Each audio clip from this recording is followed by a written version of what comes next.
I know you, Raziel. You are worthy. Become my Soul Reaver, my angel of death. Isn't that just fantastic sounding? Legacy of Kain, a 5-game series. It's really rare to have a 5-game series, let alone one that finishes with closure.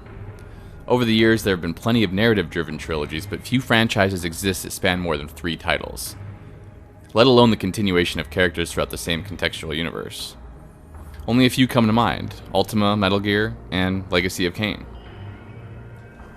It's an epic series that unfolds between two opportunists whose fate are intertwined in a predestined paradox. A series that's very heavy on alternate timelines, moral ambiguity, and the illusion of free will. A tale of revenge, power struggle, and redemption. Kain and Raziel's conflict challenges the time-old question of, do we control our own fate? Back when the series was getting current releases, I had the privilege of playing a few on launch. I barely played Blood Omen, but I played a lot of Soul Reaver, and Defiance was the only title that I played to completion. My Blood Omen PlayStation 2 disc was ruined before I even had the chance to play more than a few hours of it, and I never got a shot at Soul Reaver 2. I remember very little of them other than the plot of Raziel being raised from the dead for a chance at retribution. I think I love the premise of the game more than the game itself now that I think about it, but it's been so long since I played them that it's really hard to say. As an angry, depressed teenager, the mere thought of enacting revenge against my nemesis was delightful. Filled with teenage angst, I identified with Raziel's motives and persecution. I related with being condemned for something that was feared and not understood. And I remember the ideals, emotions, and motives affectionately, and decided to play through the entire series, save for the original Blood Omen, to see if I could remember these games as fondly as the rest of the community. I'm certain you are wondering why I'm not going to do a playthrough of Blood Omen. Sadly, there isn't a Steam release.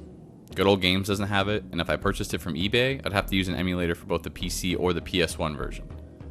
I had a hard enough time capturing video in Soul Reaver, so I would hate to have to mess around with an emulator.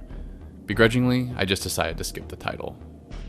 The most unfortunate part of all this is the fact that Blood Omen is an encyclopedia of knowledge pertinent to the events leading up to the 4 subsequent releases. Nosgoth is rich with lore, history, and backstory.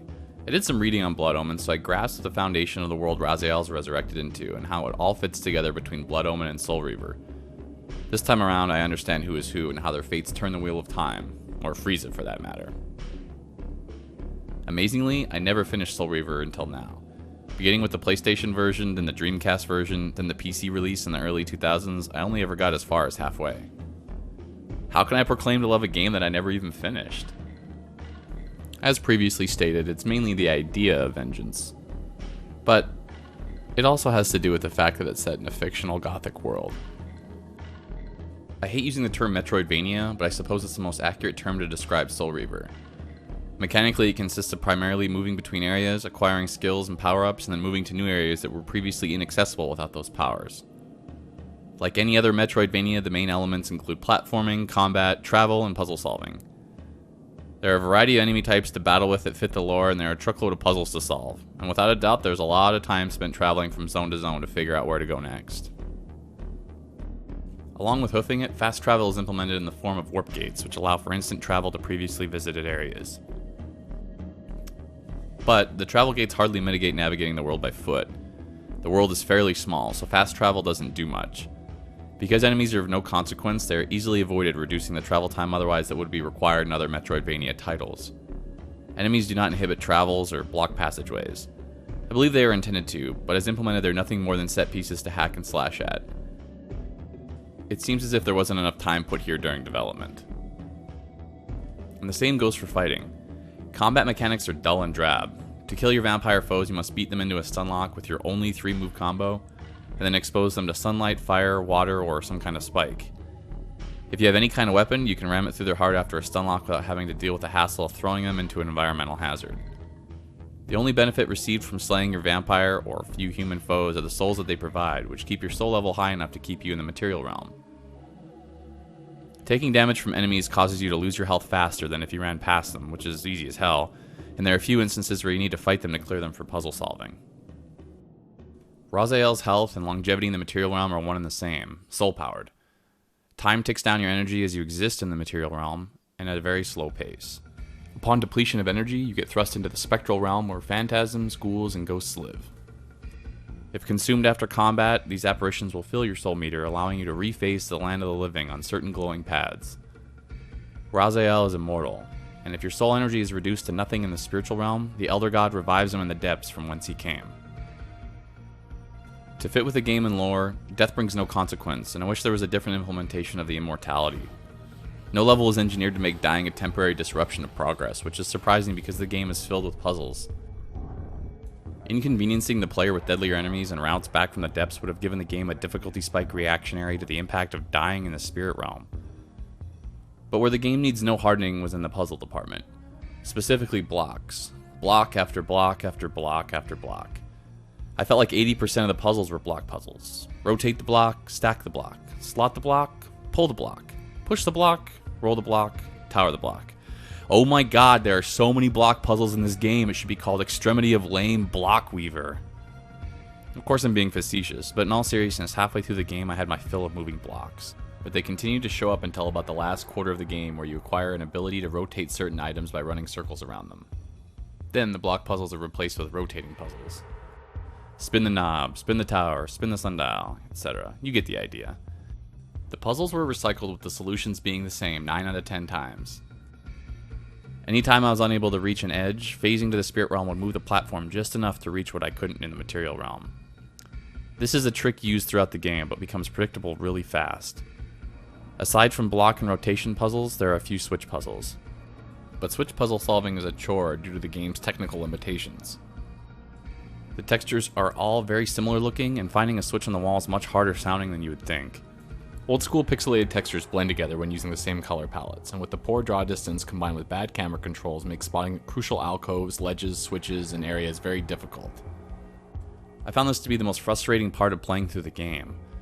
If you can't find the switches the developers put in plain sight, there's kind of a problem. And just to clarify, I don't need hand-holding, but I mean look at how similar all these walls and doors look. The PC version of the game is a direct port of the PlayStation version, save for control mapping. With the draw distance and texture issues transferring over, playing it on PC should be an upgrade. But there are no improvements, and it hasn't aged gracefully. No mods exist to improve upon the textures or draw distance issues, and compared to other PC titles in 1999, it leaves a lot to be desired. Other irritations manifest themselves, like requiring the user to always select the resolution upon launching the game. And there's a really irritating audio problem too. I don't know if this is just from an old game playing on modern systems, but when I would be in different zones, background noises from other zones would remain permanently, drowning out the audio and other sound effects. In order to fix it, you had to reset the damn game. But the Dreamcast port was a much prettier version of the game, with updated character models and crisper textures and effects, making for a much easier time with these technical issues. The PlayStation 1 did a hell of a lot with what it had, and making a game with no load times with 2 concurrent realms running a 33 MHz processor is pretty damn impressive. But it came with the cost of important engine functions, such as draw distance and more detailed textures. Aside from the meta puzzle of remembering what areas are impassable without the right abilities, there were 3 instances of puzzles that stick out as well thought out and challenging. One of which involved the use of telekinesis to shoot blocks outside of a gate in the material realm, to push it into an area that you could use in the spirit realm. Access is then available in the spirit realm, but phasing back and forth between the realms is necessary to reach the intended destination. Performed in a specific order of 4 to 5 phases, a lot of thinking went into solving it, leaving me feeling accomplished after I figured it out. The other 2 brainy puzzles involve the entire level of Zephon's Keep, requiring you to divert air through pipes and open the right valves in the right order to progress. The puzzles in that level and its design leading up to Zephon were compelling and formidable with their challenges. I feel like I spent more than half of my time playing in Zephon's Keep. These are the kinds of puzzles that people love, ones that fire your dopamine receptors upon completion. Regrettably, following Zephon's Keep, the rest of the areas got shorter, simpler, and really repetitive. But I still had motivation to keep playing the game, and that was my curiosity of how the story would unravel. The writing in this game is superb. Dialogue is elegant and sharp. It's brilliantly put together. It's like something out of a fantasy novel by Tolkien or Martin. I am your creation, Kain. I'm blown away at how well each character can articulate their emotions and intent. Criticize your own work. What have you done with my clan, degenerate? You have no right. What I have made, I can also destroy, child. Damn you, Kain! You are not God! This act of genocide is unconscionable! And just remember, voice talent in the 90s wasn't exactly setting the world on fire in video games. Here's a lockpick. It might be handy if you, the master of unlocking, take it with you. And the tone of the game, fantastic acting, and writing sold me on Soul Reaver, even with all of its other issues. Raziel's tale begins with his condemnation to death for defying the order of his brotherhood and evolving against Kain's will. To better grasp the events of Soul Reaver, backstory is really required to understand why Raziel has been resurrected to pursue and slay Kain. At least to a certain extent. At the beginning of Soul Reaver, there is enough information from the Elder God as to why you're being resurrected, but it's all kind of vague. The backstory really helps with the world building that happens in the later titles. Kain was once a nobleman who was slain by a band of brigands on his way out of a pub one evening. After his demise, he's presented with an agreement by the Guardian of Death, Mortanius. He's given the choice at life again, an agreement that he slays his killers and serves Mortanius. Without too much thought, he happily accepts the gift under the precept of revenge. And ironically, he is reborn, but as a vampire. The necromancer Mortanius offered me a chance for vengeance, and like a fool, I jumped at his offer without considering. After his resurrection, he sought a cure for his vampirism and set out for answers at the 9 Pillars of Nosgoth.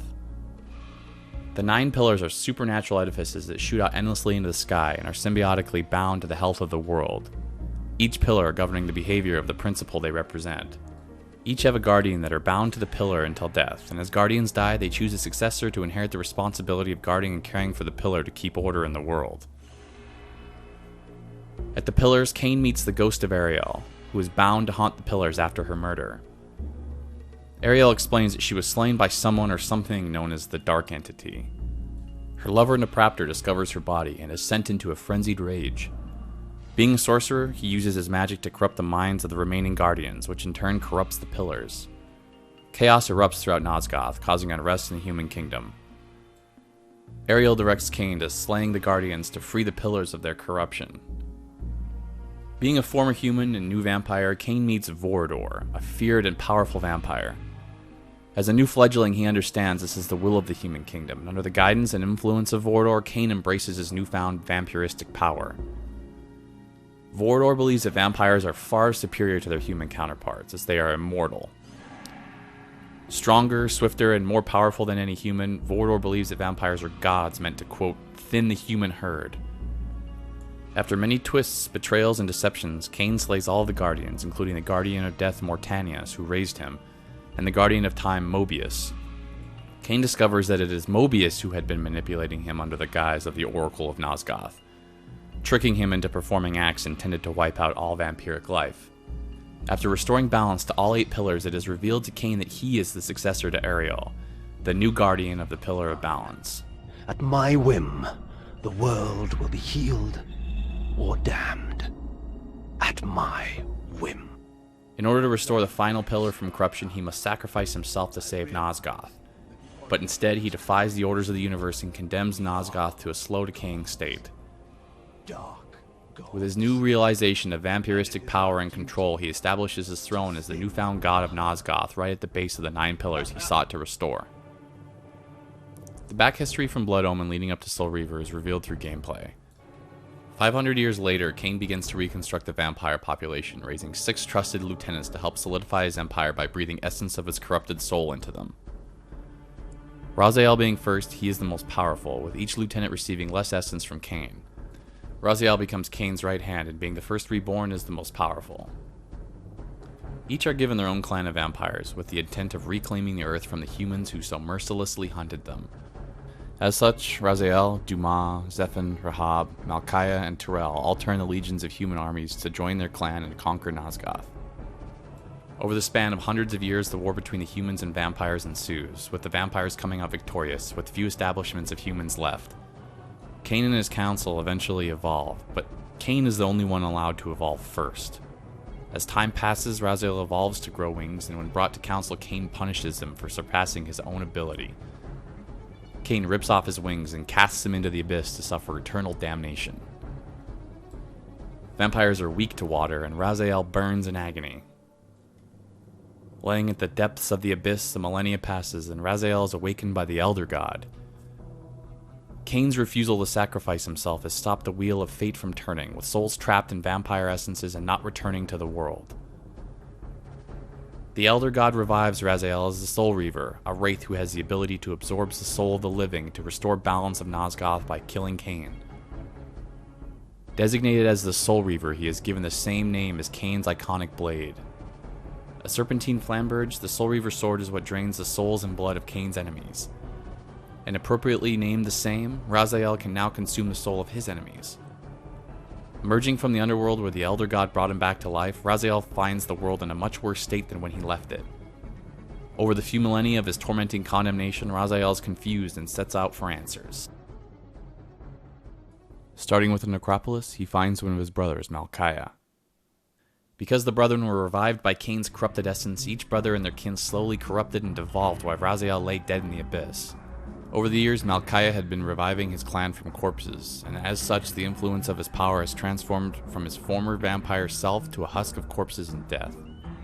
Malchiah is still loyal to Kain in spite of his decay, and he has little to say to Raziel. He refuses to help him find and destroy their master. Imbued with the capacity to pass through bars, grates, and fences, Malchiah gets trapped while trying to chase down Raziel. Raziel activates a trap in his lair and pulverizes Malchiah to mush and blood. Absorbing his soul, Raziel inherits Malchiah's transparency ability and sets out for Kain once again. With his newfound powers, Raziel travels to the Pillars of Nosgoth to find his former master seated in his throne. Raziel, righteous in intent, berates Kain for lack of benevolence. Kain refutes Raziel's righteous accusations, disputing that the state of affairs are much more complicated than they seem. He states they are both destined to fulfill their fates, and it was Kain's will that Raziel is there. A battle ensues, and in the fray, the Soul Reaver strikes Raziel, but instead of taking his soul, the blade shatters, releasing its spirit. The energy immediately binds to Raziel, forcing its power to join his essence. Kain is acting odd, though, and he seems almost as if he is expecting these events to unfold. Amused, he lets out a laughter of dominance before disappearing into thin air. The Soul Reaver's binding of the blade to Raziel becomes one in purpose and action. Acting as a Wraith Blade, Raziel continues to grow stronger in his quest to enact justice on Kain for the consequences of his choices. Filled with rage because of Kain's malevolence, Raziel seeks out Zephon by the guidance of the Elder God. The Elder God seems to know the answers to the world Raziel is trying to restore, but reveals nothing to him, as if Raziel is meant to find out the answers for himself. With the Elder God's guidance, Raziel is led to his brother Zephon's keep. Zephon and his kind have taken up residence in a cathedral, once used as a front for the humans during the war. His brother's kin have evolved to climb walls. After a series of battles and trials, he finds his brother now attached to a wall. Raziel is disgusted by how he finds him. Raziel states that he has evolved into, quote, an appropriate reflection of his soul. No kind words are exchanged, and Raziel attacks, dismembering his brother and setting him on fire. Absorbing his soul, Raziel is imbued with the ability to scale walls as Zephon's kin were. He sets out to find Kain once again. With more guidance from the Elder God, Raziel visits the sacred tomb of the Seraphim. The Seraphim predated the story in Blood Omen, but were a ruthless organization of holy vampire hunters who were revered by humans and feared by vampires. Familiar names are etched above the coffins of the 6 leaders of the Seraphim, all bearing the name of Raziel and his brothers. But all the tombs are empty. Raziel and his brethren were holy, mighty vampire slayers in their previous life. Revolted at this revelation, it does nothing more than stoke the fire of vengeance. Raziel's hate intensifies and is more justified than ever to kill Kain in the name of blasphemy. Once a righteous man, Raziel and his brothers were revived by Kain's corrupted soul with no choice, and no memory of their previous lives. Raziel is compelled to tell his remaining brethren of this hypocrisy, and he searches out for his brother Rahab in the Drowned Abbey. Shut out from the sun, the Drowned Abbey was a refuge for the Rahabim, and they evolved to quickly adapt to their liquid surroundings. As such, they can swim and glide seamlessly through the waters with no consequence. Normally fatal to vampires in Raziel's physical form, he's able to navigate the spirit realm to reunite with his reptilian brother in the chapel of the Abbey. Rahab is unsympathetic to Raziel's cause, believing Kain's gift of life as power and salvation from death. He discloses that Kain foretold of his visit and that Raziel would bring upon his demise. Raziel smashes the windows to the chapel, burning Rahab into a fiery grave by sunlight. By feeding on Rahab's soul, Raziel is no longer vulnerable to water and can swim and glide as his brother and his kin did. Perhaps Dumas can relate and see through the fog that blurs the trees. He sets out for his brother. Raziel's journey to Dumas' clan lands to find all of its inhabitants decimated and destroyed by the humans. Dumas was once a powerful warrior, and the Elder God tells that the Dumahim were so arrogant in their power they deemed themselves invincible. Raziel breaks into the throne room where Dumas sit upon his throne, staked with 3 rods. From centuries of his soul existing in the spirit realm, Dumas' soul returns to his body, more powerful than ever. Envious of his eldest brother's strength and prowess, Dumas challenges Raziel, taunting and mocking him as a weakling. All attacks by Raziel do nothing short of angering him into a frenzied rage.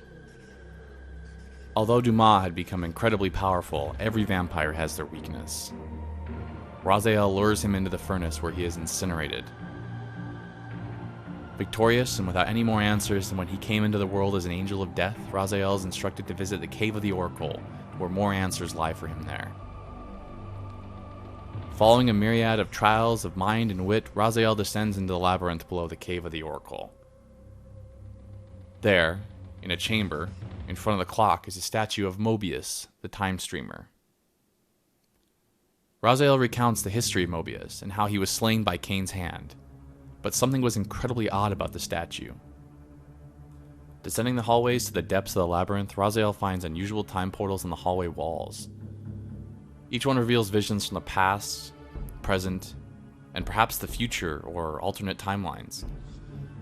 Some of them aren't clear, like a vision of Kain breaking the Soul Reaver on Raziel occurred, but others confuse him. He has visions of himself cutting down Ariel, and he's also possessing a weird-looking Soul Reaver of a different color. He can't make sense of it, but he clears his head before entering the deepest chamber of the labyrinth. After all, this is probably just one of Kain's tricks. And in the deepest chamber, Kain awaits. He expresses his impatience and disappointment in Raziel. He was expecting all this to unfold after all, but he imagined it would take less time. His motives are shrouded in ambiguous rhetoric, while Raziel grills him for his selfishness. But Kain is not swayed by Raziel's will for justice. He counted on Raziel's indignation and his defiance and reveals that all is part of his plan.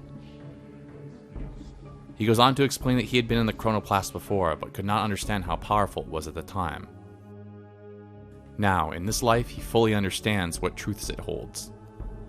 He clarifies that the two of them exist as the balance to one another. Without each other, neither have purpose. Without Kain, Raziel would not be standing there to destroy him. And had Kain accepted the sacrifice, Raziel would not have been revived from his death as a Seraphim. His revival as a Wraith would have never occurred, and they would not be having this very conversation. They are the embodiment of cause and effect, paradoxically intertwined in their stream of time. He states they have no choice in the matter, and they are bound to follow predestined paths. Mobius told him so before he struck him down, that their fate is not a choice. Moral choice is not a matter of good and evil, since there is not a choice at all. But regardless, who is to say what is good and what is evil? The Seraphim and the vampires only seek one end, the conquest of Nosgoth for their race. Even if they had a choice, who is to say what side is right or wrong? Kain begins to power the chronoplast, and the two clash during its ignition. During the battle, if Raziel is defeated, upon your return, Kain will ask you if you are ready to fulfill your destiny, as if there's no other outcome. As the battle ensues, Raziel gains the upper hand, and before he can land the final blow, a portal opens and Kain retreats into it. The Elder God states he cannot guide Raziel if he chooses to follow, and in steps Raziel, unknowing of what awaits him. He does not believe Kain after all. He still believes in choice and consequence. He must kill Kain. On the other side of the gate is a dark chamber, and Mobius reveals himself in the flesh, welcoming Raziel to his destiny. but I thought that Mobius was dead. The game fades out with a to-be-continued subtitle like a serialized episode of Star Trek. The game is over. All when it comes to a head, you start to get answers, but after chasing clues and attempting to locate Kain the whole game, you're rewarded with a cliffhanger. More like punished with a cliffhanger.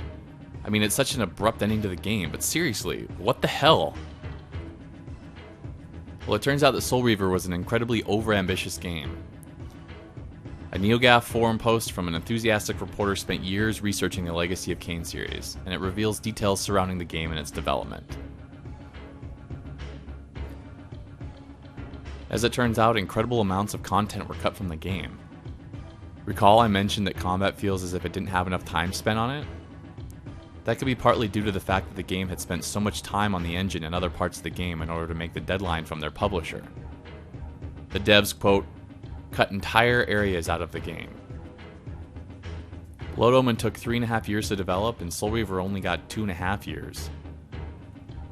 Combined with the litigation between Crystal Dynamics and Silicon Knights, there was a smaller team on the game and a year's less time to develop and implement a new engine. But interestingly enough, the game's development cycle didn't begin as a Legacy of Kain title. It was originally an action-adventure game with heavy biblical overtones. It was called Shifter.